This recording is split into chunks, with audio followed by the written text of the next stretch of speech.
Guys, thanks for tuning in. In this video, I'll show you how I made this drawing of realistic eyes. So let's get started. First, talk about the material I've used. I'm using these Mars lumograph Staedtler pencils. Let me show you one. Actually, these Staedtler pencils. These are black series.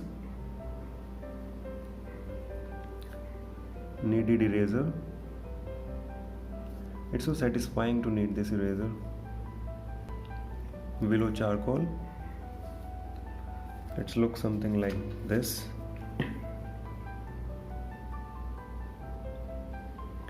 A brush and couple of blending stumps.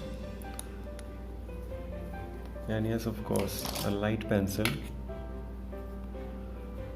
to make our initial drawing. It can be any pencil in between H to 6H. I'm using this 6H Apsara pencil. So now let's start drawing.